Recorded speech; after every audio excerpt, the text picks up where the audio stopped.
right, everyone, welcome to episode 4 of Writing History. Again, I've got some amazing co hosts. We've got Mr. Chitwood, we've got Mr. Warwick, also known as The Waz, Howdy, howdy. and we've got Mr. Warwick. So today we're going to start with something a little fun, something that I stole from some of my friends, and this is going to be called Tombstone Song. So one day we're all going to pass away, and by the time we pass away, there's going to be this lovely little invention where people just walking by your tombstone can plug their headphones into your tombstone and listen to 3 songs that describe your life. And so right now we get to pick what those 3 songs are. And a little bit ago we did a little game to decide who goes first, and it was decided that I, Mr. Nunn, am going to go first. Mr. Warwick will go second, Mr. Warwick will go third, and Mr. Chitwood will go last. So first and foremost, my 3 songs. First one is probably my favorite song of all time from my favorite band of all time. It's called Gone Away by The Offspring. And it was written by Dexter Holland, who's the lead singer of The Offspring, after a girlfriend of his died. And so it's a really touching song, but it's also super punk and it's absolutely amazing. But there's also this live version of it where he sings it with Emily Armstrong of Dead Sarah, and it's an acoustic version. And it's the most beautiful thing I think I've ever heard in my entire life. I do love a good acoustic version. Yeah, and so it's absolutely beautiful. I think it has like 1 million views. I think I'm responsible solely for 500,000 of them. That's pretty good. It's pretty good, yeah. Song number 2 for me is this song called No Paradise by Anti-Flag. And it's a really political song about how you have to bust your butt for everything. And if the people in control don't do what's right by us, there's going to be a revolution. So it's a pretty sweet song. And then my last song is from just this fantastic little ska band. I think you guys have heard of them before. Streetlight Manifesto. Anyone heard of Streetlight Manifesto? You got the posters of them in your room. I'm a fan. I'm a little bit of a fan. And the song that I choose by them to describe my life is called A Better Time in a Better Place. And it's about having a friend who is super suicidal. And the focal point of the song is the person singing the song is there to support the suicidal person, letting them know that they're not alone. And I really hope that all of my friends, all of my family, all of my students understand that if they are having these feelings, I'm someone they can come and talk to. I will support them. I'm here for them. I am here to listen to them. Whatever they need from me, that's what I'm here for. So those are my 3 Tombstone songs. All right, Mr. Warwick. It's a pretty good 3. They're pretty good. Oh, yeah. Mad respect. Yep. Mr. Warwick, you're up next. So my 3.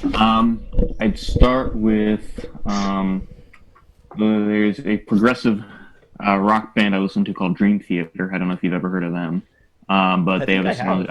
They have a song called "The Spirit Carries On." It's a very powerful song. It's kind of it's a ballad in 6/8, but it's very powerful. About if some people don't believe in this, some people do, like that. There's a part of us that lives on after death, that kind of a thing, and it could be a source of encouragement. Somebody listening to it from your gravestone. A second song. Let me think. Second song would be "Time of Your Life" by Green Day. Oh, yeah, good song. Great one. I think that one's pretty self-explanatory. Just I hope I have some kind of impact that lasts, and then people would remember that listening to it. And then the last one, the third one. Not that these are in any particular order, but the last of the 3 I picked was "A Letter to Me" by Brad Paisley. It's something I would love to. I would love to be able to write a letter to myself when I was 17, which is 14 years ago now, which is crazy. Or I even travel back in time and go talk to myself and try to say, dude, fix this stuff. keep doing this stuff, that kind of stuff. But I think it's something most people like to think about doing is talking to their past self. So those are my good choices. Yeah, well, and I just have a fun fact about Time of Your Life by Green Day. I am a huge Green Day fan and have been for a long time. Not nearly as much as my good friend Adam, but definitely have always been a big Green Day fan. Time of Your Life is the subtitle. The actual title is Good Riddance, Good which is riddance. bizarre because the song is so beautiful. It's about cherishing the memories you're making right now. Um, and so, I mean, Time of Your Life really is the proper title for that song, but it's also called Good Riddance. So, absolutely bizarre, but that's Green Day for you. On something new every day. What do you got? Yeah. Hope not too deep of messages, but I was thinking 24 Karat Magic by Bruno Mars. Oh, I want, if you're gonna listen to my tombstone, I want you to have a smile on and know, like, man, just because I'm dead, let's have some fun, bros. yeah, Let's this go. dude partied. Let's go. Let's go. Next one's one of my favorites is Clint Eastwood by the Gorillaz. Oh, good song. I've always loved the Gorillaz. Really enjoy the music video style, that heavy anime, and I think that anime expression from the band makes their songs like super epic. I'm a huge fan of music videos adding visuals to the story, so I really like that. And then Hotel California by the Eagles. Ooh, that's good. Yep. Those are some pretty awesome choices, Waz. I like the spin that you were going with this, having a party and kind of narrating your life a little bit, but got to see a little bit into your soul there. Well, and very fitting because we've spent a long busy time that way. with the Waz, and you're a We did. pretty good time there, Waz, right? For me, I went a little different direction as well. I didn't necessarily have, for me, I like various different types of music. Nothing really ever sticks out to me. But as you guys know, I even have a tattoo right here. You can see it, a Disney tattoo. I'm a pretty big Disney fan. What? Yes, pretty big Disney fan. So much so that I am willing to spend undisclosed amount of money on a lightsaber. But the 3 songs that really stuck out for me from Disney in terms of like if I was going to attribute it to my life, you have Go the Distance from Hercules. There's just something about that really calls out to me for the journey of my life. Just Around the River Bend with Pocahontas. I think there's just something to be known that there's stuff that's going to be ahead in your life just around the bend. You got to be prepared for it, but take life as it comes and enjoy the ride. And to kind of go along with that same kind of mantra, Hakuna Matata. Nice. Just go with the flow, and everything's going to be all right. Kind of good vibes, I think, for me is how I like to go about my life. So those 3 really do it for me. Yeah, fantastic. All right, so Chitwood, I have a fun question for you. Okay. Going through high school, think back specifically to high school. I know that was so long ago for you. Was it almost a decade 12 now? minutes. It was Almost like 12 a decade. Minutes, 12 minutes ago. Yeah. But if you want to be real, it was about 10 years ago. What was your most difficult subject in high school? Is that a redundant question? I think you already know the answer. Not everyone does, though. I do, of course, know the answer. So, my most difficult class that I ever took in high school was algebra. Okay. I took Algebra 1. Algebra 1, let's get that clear. It's not Algebra 2, Algebra 1. Yeah. I have taken Algebra 1 over my entire life probably 5 or 6 times. I've stopped counting. Yeah. Algebra 1, 5 or 6 times. I've failed it 4 times in my life. Failed. Hey, fail until you don't. Fail until you don't. So eventually I did get through it. But algebra and math just in general has always been a bane of my existence. And I am glad to never have to really go back to it ever again. However, I will tell you there's hope for those of you that resonate with my struggles in algebra. I really enjoyed statistics for some reason, and just I got everything with statistics for some reason. So there's hope out there for you that are not good at math like me, but Sure. You got to struggle a little bit before that. All right. Yeah. Mr. Wasrick, what was your most difficult subject in high school? My most difficult? Yep. You want to go with subject or specific class? Subject, I think. Subject was English. Definitely English. It's not that I ever got bad grades in English, but I never felt like I understood it. I would even turn in essays or book reports or whatever have you, and I would think to myself, I have no idea what kind of grade I'm going to get. If the teacher gives me an F, I don't know. I don't know if this isn't even enough work. I just had no understanding of the subject matter of what was good for an English class and what wasn't. Yep. Again, it's not like I got bad grades. I got A's and B's, and but sometimes I get an essay back or I get an assignment back and be a C, and I'd read the comments, but I had no opinion if it was right or wrong or why. And then I'd get another essay back. I got an A, and I was like, sure, I think it's the same as the last one. Yeah. I honestly... Sounds like you needed a rubric, Mr. Was. Sounds like Chitwood's a little rubric jealous. would have been helpful. Yeah, I don't know, man. I just could not understand why one paper got an A and one paper got a C, and I felt the same about both. I just had no idea. English was the hardest for me, not because of grades, but I still don't get it. Yeah. All right. Fantastic. Mr. Warwick, what was your most difficult subject in high school? Most difficult subject in high school. I mean, it was more, specifically it was Algebra 2, but Algebra was mixed, I would say, because Algebra 1 I had basically very little trouble with. Algebra 2, so I took it, I barely passed it my junior year of high school. I got, when did I take it? Oh, the second time I took it when I was at junior college at Delta.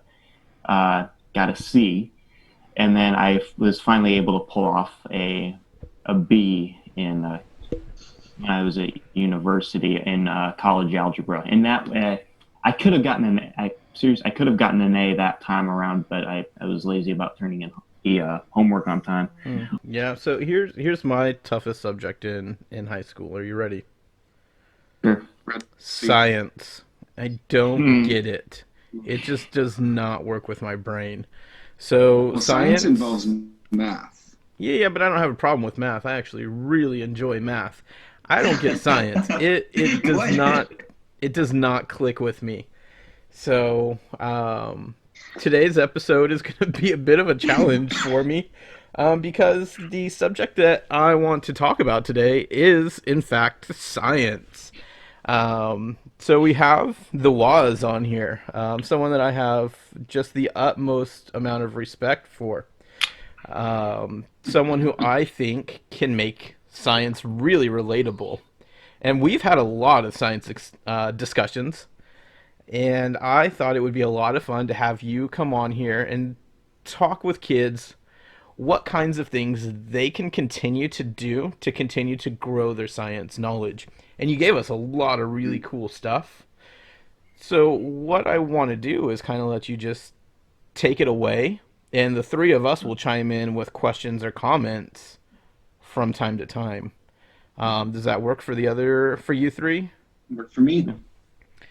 Okay, so Waz, tell us what you've been up to and what we can do to make ourselves better scientists. Great way to introduce it. What can you do to make yourself a better scientist? And first and foremost, I'd like to state that I think what most people think about science is wrong. They think science is a bunch of facts. Science is people in white lab coats. Science is, what makes medicine or what sent the rocket into space, but it's not in our daily lives, I guess. Well, but also And science is fake, right? Isn't science fake? I think completely, I've heard that before. completely. Um, well, for me, what I'm about to say is that it's hard to be fake when science is literally just an expression of curiosity. Einstein said curiosity is the fuel of science. And so be curious, and you'd be shocked at how entertaining it can be and how fun it can be. And I love it. It's my passion. And I've done easily 24 science experiments since the school closure at home for fun. A bunch of them I probably shouldn't share. They're a little dangerous. Didn't blow anything up yet? Personal protective equipment, a few things I've gone up. But regardless, so my first message for accessing science at home is be a naturalist. Be like Charles Darwin. Do you remember how when a lot of people were kids, they'd go out and play with bugs? Yep. And at some point, we can't stop doing that because it's dirty or it's gross. I don't know. Yeah. But now that you're a grown-up, or now that you're in high school, senior in high school, junior, whatever, now that you're a tad bit older and you can look at something with a little more detail, what if you took a magnifying glass and went out, found a couple bugs, put them in like a Tupperware or a cup, and just take a hard look at them and draw some pictures of them and see all the different weirdnesses about it. But not in the direct sunlight. That would be rude. Yeah, I was thinking that's right. I mean, maybe you'll learn a little physics about concentrating sunlight a little too close. Spontaneous combustion. Well, and Chitwood, do you think that the people who are trying these things should maybe write about it or do some journaling? What would be the value in that? I think there'd be definitely value there. I mean, I actually find that pretty interesting. Never thought about that since I was 3, 4, 5, 6 years old. Yeah, and why not, right? Out and go as an adult, go just be curious and interested in understanding the world around you and write about it. I mean, see where your mind takes you. I mean, you've had so many more experiences since probably the last time that you've done that.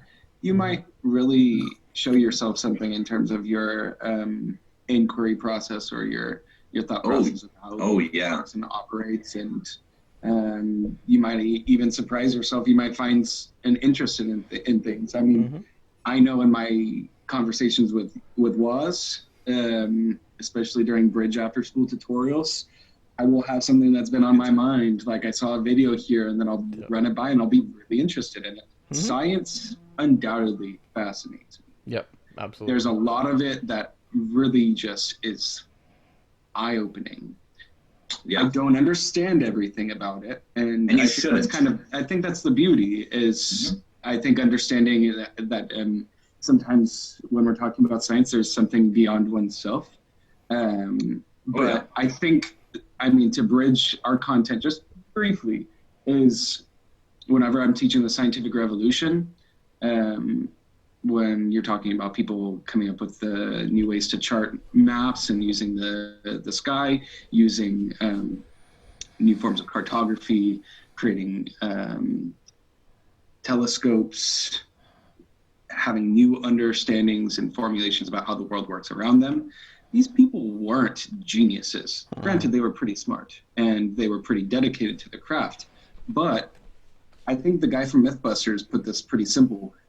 These people were ordinary people that just thought a little bit more deeply or hard about the world that is around them than we do on our individual day-to-day life. And they finish that segment off by saying, imagine what that little bit of curiosity you might have had you followed through with it and really researched it to find where the edges of your brain actually go based off of just small discoveries. Yeah, so, it's as you said, the curiosity. Where does your curiosity take you? And you'd be surprised and amazed by it. So that's my first thing for students and adults to get science in their lives in a meaningful way. Is it doesn't have to be bugs. It doesn't have to be outer space. It could be anything that really interests you. Go to YouTube, type in something that interests you, followed by the word science or physics or biology, and you'd be shocked at what comes up. And then go outside or inside in your own home. There are so many different things. For example, for me, because I like to ramp things up a bit, one of the experiments I did at home was ice cream. Oh, cool. Classic chemistry. Yeah. So all you have to do is you take milk and sugar. If you want to go the simplest possible, you take milk and sugar, vanilla, chocolate, whatever flavoring you want. Mix it up as desired. Put it in a sandwich bag and shake it up to get the sugar dissolved. And then you take that sandwich bag and you put it in a large Tupperware that you fill with ice and salt. And the salt is going to lower the temperature of the salt water that comes off of the ice to below the freezing point of normal water. It will slowly freeze your milk and sugar concoction. And as you shake it up, you put air into the ice cream and you create this nice, fluffy, delicious, fresh-made ice cream. And the texture is amazingly better. But I'm going to ramp it up for you. We can do this better. Okay. We can do this better. All right. Is this science-y kind of thing? Oh, yeah. Okay. So I went to the store and I got a little bit of dry ice. Okay. And dry ice is approximately negative 121 degrees Fahrenheit. So really cold. So can your average student go out and buy some dry ice at the supermarket? You do have to be 18. So let's put in a good disclaimer here. When you are doing these things, it is good to be supervised by an adult over the age of 18, preferably the person who owns the home you're doing these things in. Yes. We're also under the assumption that to even get this material for this ramped up version, you would need adult supervision to even acquire the dry ice. Yes. Dry ice, to make a social connection real quick, is actually really important right now in our society, as some people in more rural areas are actually losing power because of lack of people working at the power plants. Power lines are down and you can't get people out there to fix it. All sorts of different reasons. But dry ice people are using to keep their fridges and freezers cold to keep their food fresh longer. Yep. But to come back, I took some dry ice and I put it in a blender to make powdered dry ice. Oh, cool. And then I took a large bowl of my milk sugar concoction. You whisk it as you pour in the powdered dry ice. And you get fresh homemade ice cream in like 20 seconds. That's in like cool. 20 seconds. That's really cool. So those are some ways. I have a bunch of other things, but for home experiments and bringing science into your life at this point, trying to transition a little bit, some resources that maybe you could either post somewhere or sure, absolutely. There's a ton of YouTube channels that I like to go to with a lot of science content on it. And so just to name a few, you have Mark Rober, who used to work for NASA. He actually worked on the Curiosity rover for 7 years, and he does once a month YouTube channels, which he's actually upped to, I believe, once every few days, he's putting out something called Science Class. Yeah. He is actually putting out legitimate lessons for students. Okay. Especially if you're in the high school level, pause the video and do some research in between when he gives you clues, and you could actually learn quite a bit. If you want some high-level science, Veritasium, Vsauce, a lot of people have heard. Kurzgesagt is a very fun crash course, TEDx, TED-Ed. But I think one great one that I really want students to take a look at is going to be King of Random, just because the King of Random YouTube channel offers a lot of stuff you could do at home, build yourself, home items transformed into scientific equipment. And it's all I'd say mostly made for kids to be able to do, little adult supervision here and there. They'll mention it in the video if you need it. Yeah, so those are some good ways that I've been keeping busy. I mean, some of the students, honestly, you'll see some experiments and some things that I have in my classroom. If my students are watching this, come off King of Random or Action Lab or Backyard Scientist. I do watch Backyard Scientist.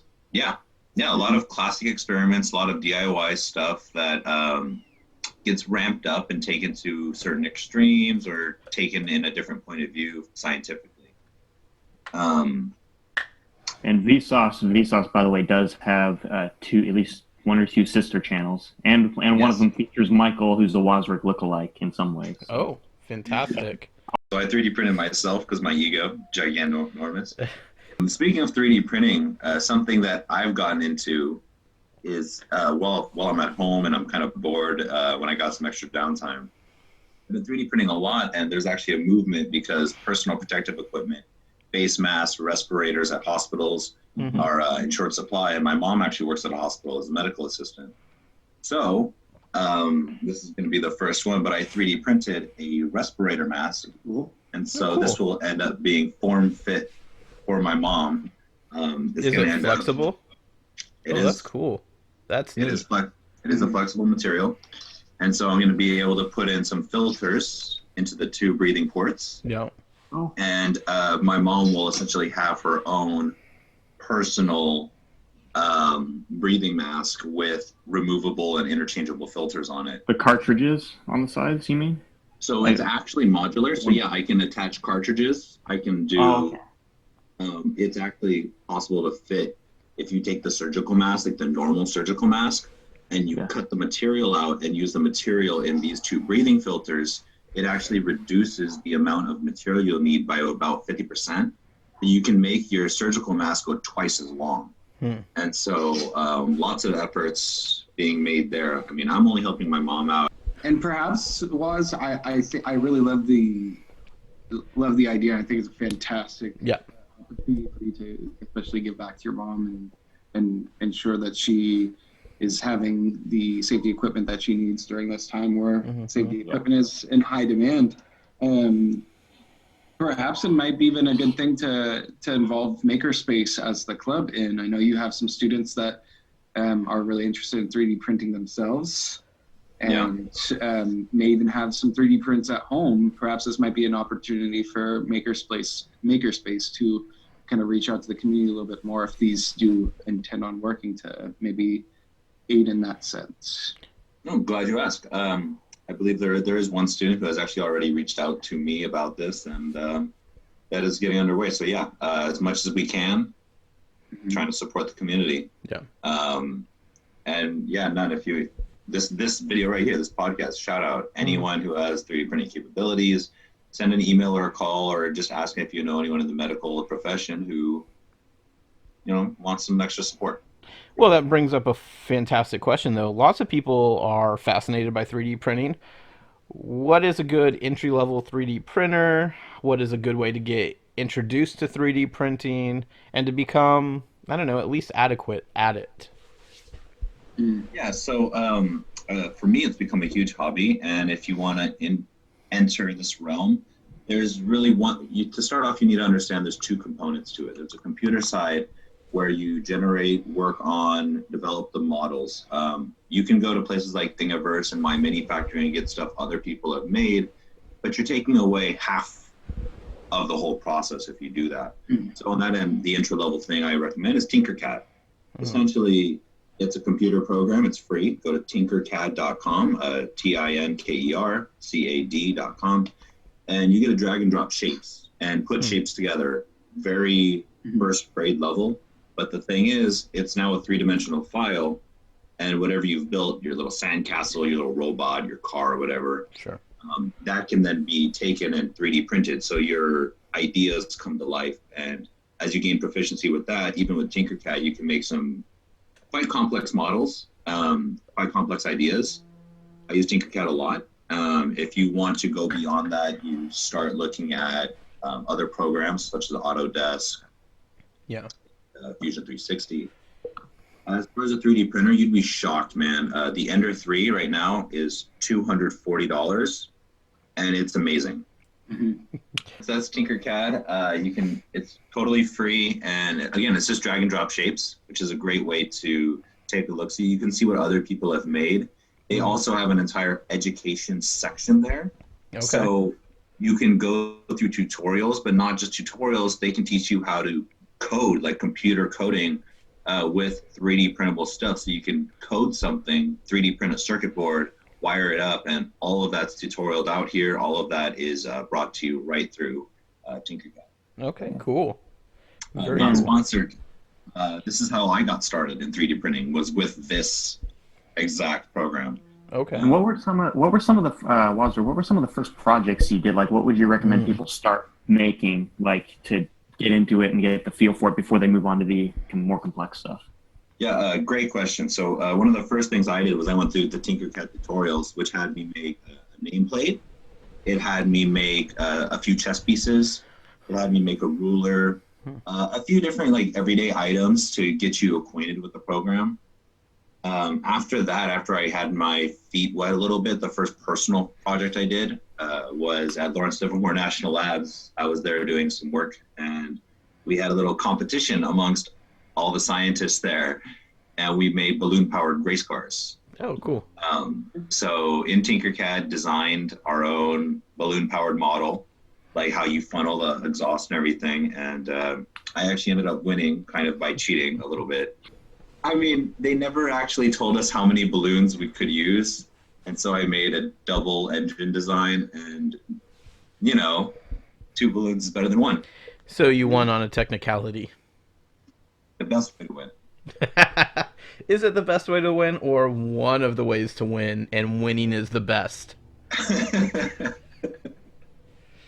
So something along those lines for sure. But yeah, I recommend, as far as the hardware side, the Ender 3 or the Ender 3 Pro by Creality. It's $140-ish. You can even get it on Amazon. They have it even on Amazon Prime. You can get it for in 2 days. And so it's a really great machine, serves pretty much all your needs. Mm-hmm. If you want to upgrade to something bigger, I'd even go with the Creality CR10 or Envovo Artillery Sidewinder X1. That's actually my next buy once I save up some money for that. That's about $500. Okay. It's not nearly as expensive as it used to be. No, it used to be thousands. Mm-hmm. Like the Gen 1 model, when it first came out of the 3D printer that I have, and I have a few of my own. Those cost, I think, $1,500. Mm-hmm. And they were subpar for sure. The one I have, again, $240, and it's amazing. Yeah. It's totally amazing. I have this. Like, I made this dragon thing. That is amazing. That is awesome. No, he perches, like he'll sit, and I'm gonna. The plan was to clip him in my classroom on top of the roof, because I have those pulleys there, but not in my classroom. That is fantastic. So the 3 of you, though, I want to bring y'all into the conversation a little bit more. Sure. And this is kind of what I kind of want to talk about most. The most interesting thing to me right now is, in Tracy Unified School District and across the nation, there's a huge emphasis on STEM these days, especially STEM in schools and STEM in education. Yeah. And on the one hand, I'm all for it. I'm a STEM teacher. I teach physics and biology, and I love it. But on the other hand, I feel like sometimes, because we're focusing so hard on STEM, that some of the other subject matters get left by the wayside or aren't focused on as much. And one sad thing about the current situation, or maybe not sad, just an interesting one, is how science saves the world and what that does to the public perception of science. Way back in the day, Alexander Fleming came out with penicillin, the world's first antibiotic. And in less than 15 years after its widespread use, the top 3 killers of American, or not even American, human lives were all bacterial infections. And thanks to penicillin, bacterial infections don't even make the top 10 killers of humanity anymore. Yeah. And so science, in a sense, saved humanity, or so many human lives. And now, with the coronavirus coming out, everyone's saying we need more scientific testing. What are scientists saying? I mean, on the news, what are scientists saying? What does science say? Look at these mathematicians. Everyone's turning to math and science really heavily. And I'm not sure I'm super comfortable with that as far as what it's doing to our nation and our mindset as people. I bring in a scary topic of science invented the nuclear bomb, but it wasn't scientists who decided to use it or drop it. It's true. It was social scientists. It was social scientists, and this is where I'm kind of going with this lead-in. The world is kind of looking to science to save them. But science without the humanities behind it is a dangerous thing. And look, and you know how we're in human testing already of so many vaccines. Like, do you realize how dangerous that is? What's your opinion or thoughts on the societal cultural outcomes of putting this level of blind faith in science, as evidenced by us losing our ethical boundaries with this vaccine testing, or just with the social perspective of science will save us, so push science and don't worry about the outcome, science is good, right? Science are good people. So They won't hurt us, right? I've got a couple ideas on that. First is that historically we tend to have a heavy focus on math and science. And so looking back to the 30s and 40s, you see that push in schools, which eventually leads to the development of cool things like the atomic bomb. It leads to vaccines of diseases that were ravaging the United States. And then you fast forward, we kind of let that go for a few years, and then in the mid-50s, we start to have another resurgence of science and math, and you start to see us go to the moon in the late 60s. So you're seeing these rotations of what people think are important. And math and science, as much as I don't get math, and as much as Chitwood doesn't get... No, wait, sorry. As much as I don't get science, and Chitwood does not get math, these are the kinds of disciplines that really move the human race forward. Now, I love history, I love government, I love economics, I love philosophy. All of those are really fun, but that's looking at what the world has done. It's not actually moving humanity forward.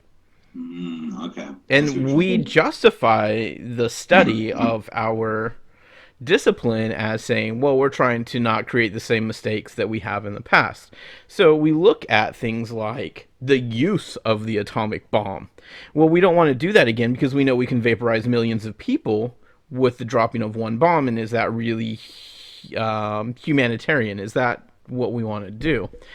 While we continue to push science and math in cycles, we will push it really hard, push it really hard, push it really hard, and then we'll stop because we'll feel like we've accomplished a lot, we're really smart, let's focus on humanities.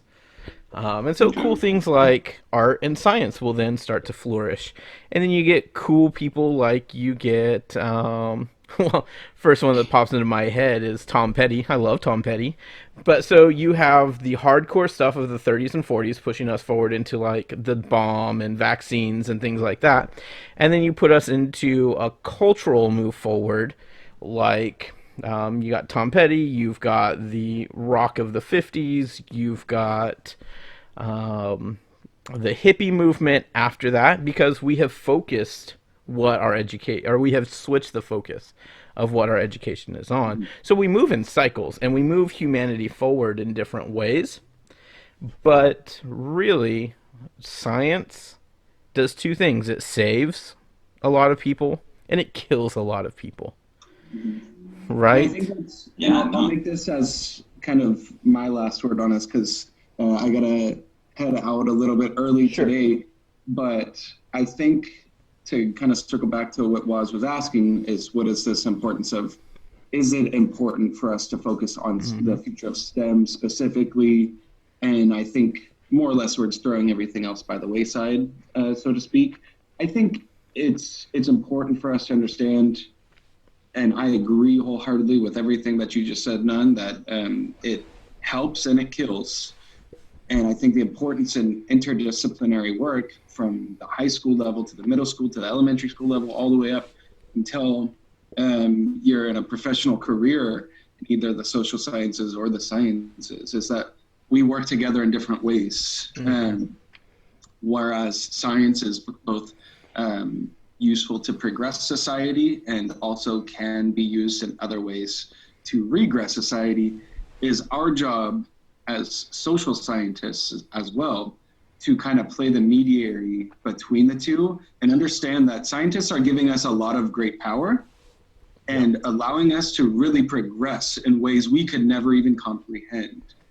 But we need to understand that power that we're given and use it, like you said, in a just way, humanitarian way, in a way that really does not repeat or echo the events of our past, but also so we don't make new ones that are just using technology or science in ways that it was not intended to. So I think the relationships between scientists and social scientists is growing ever more interdependent and focusing on them as if they're very mutually exclusive is only going to set us up for future failure in the application of that science. So, I mean, second, really, science is, and I alluded to this a lot in my first part, is that science is all about helping people. Science does not investigate things that are irrelevant to people. That's not what science is doing. It is seeking the answers to what makes the universe tick. And so we're really looking to see what we can do to save the greatest number of people. You know, we are far beyond the point that the earth is flat. We're far beyond that. We're far beyond that gravity is a thing. We're even far beyond that we need oxygen to survive. We've moved so far beyond that. And why is that? Well, it's not because of social scientists or artists or English people, language professors. It's not because of those people. It's because of mathematicians and scientists that we understand these things. And so when you look at the utilitarian view, which is kind of a philosophical idea of doing the greatest good for the greatest number of people, science and math are necessary. They may be even far more important than any other subject. While the other subjects are good to know, and things like art and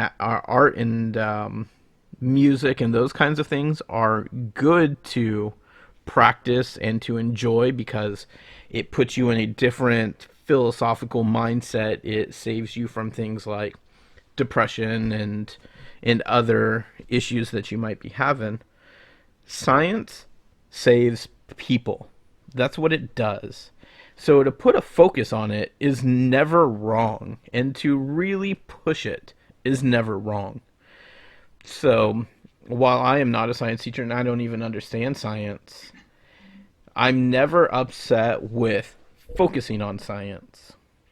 And we had some really fantastic science talk. We talked about doing science at home. But one of the things that's really bugging me is the social aspect of high school. Kids really look forward to having school, to meet new people, to hang out with people, to build relationships and build connections. And while some of these will probably fade over time, and they will never forget the memories that they made with these people. And so one of the things that's kind of really weighing on my heart and really kind of just frustrating me right now is that this senior class, the class of 2020, the class that is graduating exactly 20 years after I graduated, will not get to experience a lot of these things that I did. I remember back to my grad night, one of the most magical nights I ever had. We went to Disneyland. I got to hang out with my best friends. And tragically, one of my best friends passed away just months later. And it was really one of the last really cool nights we had together. And this senior class is really missing out on some of those things. They're missing out on grad night. They're missing out on prom. And if they miss out on graduation, it'll be an absolute real tragedy. And I do not know what the school or what the district is doing to make up for that. And that is really sad and scary to me. I know that I've reached out to people and I haven't really gotten an answer for it. Um, and so I have proposed, and I've been discouraged from pursuing, but I think it's a fantastic idea, and I think we can do it. I propose that if we are in fact shut down for the rest of the school year and we cannot continue, that we still hold a graduation ceremony. I think it is absolutely important for these students to have that final closure, to have that moment where they are handed their diploma, where we say, we understand that what you have gone through is unprecedented and it sucks, but you have certainly earned this diploma. And so, what I propose is, and it's a little out there, and I don't know that any district has thought of doing this, specifically doing it this way. I want to have a truly live graduation where students do walk across the stage and get their diplomas. I want that. Now, I do know that um, requirement or the decree, I guess, has been that there should not be more than 10 people in a room together at any one time. But I do think that logistically we could pull something like that off. I mean, could you imagine we do the graduation in the gym with no audience?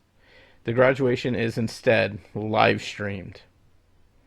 So parents will not get to be at graduation, but they will be like we are right now. We are streaming with each other. There's a feed. They can join it. They can see what's going on, and they can see their kid walk across the stage. So students would come to the school. You would have people in charge of a group of 10 students. Now, I realize that would take either a crap ton of staff members or a crap ton of logistics, but it could be pulled off. You could have, I mean, how big is the senior class? Going to be about 250, maybe 300 kids. So you have 25 adults, right? 25 And classrooms. yeah, we have more than 25 classrooms. You could put 10 kids in a classroom. You can do that in the A building alone. You could do that in the A building alone, or even closer, you could do it in the D building. Have a group of 10 kids in a classroom, and when it's time for that group of students to walk over to the gym, that classroom gets a phone call. And someone Alphabetical says, order. "Bring your kids over." And you bring your kids down. And through this process, there's someone at the door that lets people in at the proper time. And through this process, there's never more than 10 people in the gym, and every kid still gets to walk through their graduation. Mm-hmm. I mean, it would be a lot of work, it would be a lot of logistics. I would be happy to plan it. It could happen, you know? So that's really what's bugging me right now. Wow. That's good. No, that was good. I've thought a lot about Yeah. it. All right, so something that's really I can't let go of is a statistic that I ran across earlier this week, and it was an eye-opening statistic, and it kind of goes back to what we were talking about earlier in the podcast, where we're talking about how science can be both useful and destructive at the same time, and it kind of has to do with coronavirus. We just topped, I think it was 200,000 people dead a couple days ago this week, Infected. globally due to this pandemic. And while that is a staggering number, and it's something that we need to really reflect upon, I think it was interesting from a social science standpoint is that that number just surpassed the first day casualty totals in the Battle of the Somme. That is one of the main landmark fights from World War I, where 200,000 people lost their lives on the first day of battle. So when we're talking about technological advancements such as military weapons, it is incredibly useful to an extent, but also very, very destructive as well. And as we see throughout history, there's both sides with that, and really just the number stuck around to me, seeing that, yes, this is a crazy big number for this new disease to many, but also understand that 200,000 people, the same amount of people that have lost their lives now in the past few months, lost it in a single day of military application with this new technology. So what's bugging you, Warwick? With I already talked about this with Mr. Nunn a bit, last week when we met at school to clean stuff up, but I wanted to say it here as well. So yeah, what Mr. Nunn was talking about with all these events that are packed into the end of the high school career.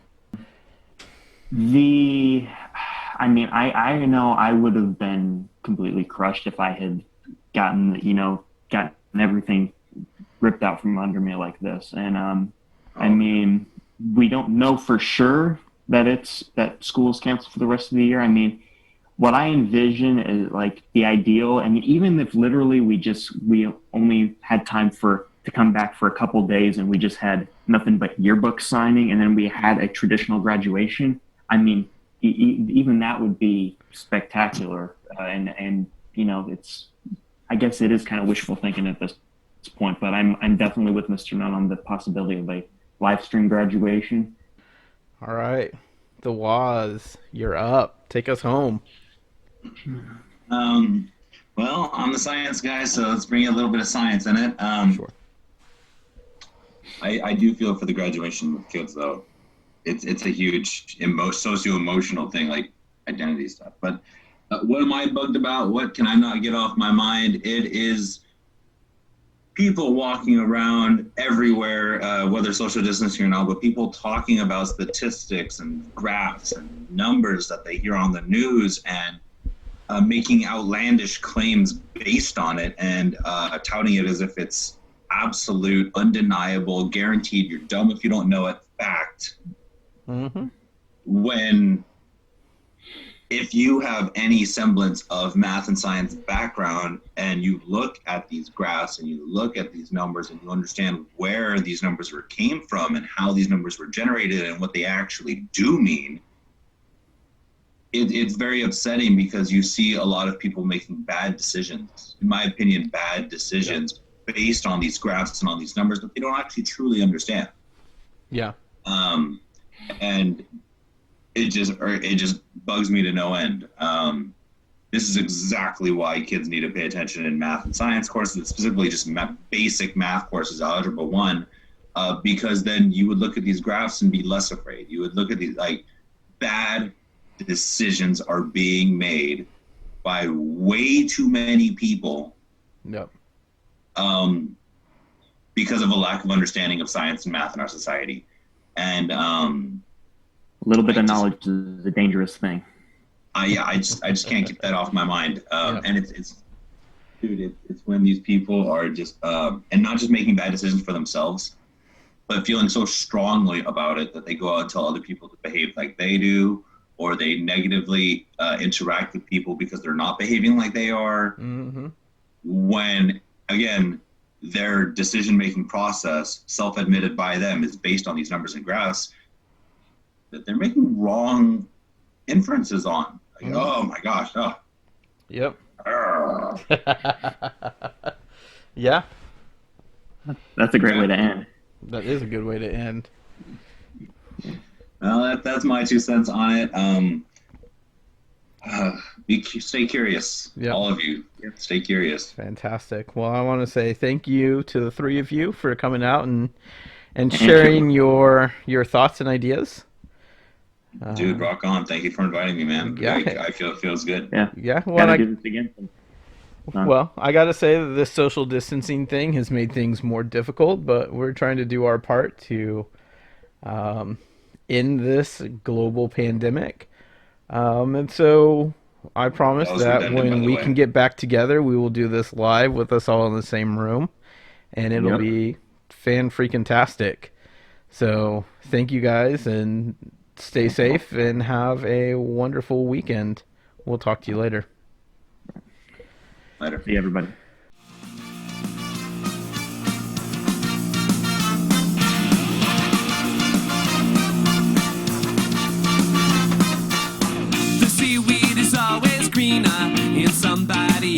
Devil's Lake. You dream about going up there, but that is a big mistake. Just look at the world around you, right here on the ocean floor. Such wonderful things around you. What more is you looking for? Under the sea, under the sea. Darling, it's better down where it's wetter. Take it from me. Up on the shore they work all day. Out in the sun they slave away, while we devoted full time to floating under the sea. Down here all the fish is happy, as up to the waves they roll. The fish on the land ain't happy, they sad cause they in their bowl. But fish in the bowl is lucky, they're in for a worse of fate. One day when the boss gets hungry, get to go beyond that blade. Oh, under the sea, under the sea. Nobody beats us, fry us and eat us if I can see. We are what land folks love to cook. Under the sea we off the hook.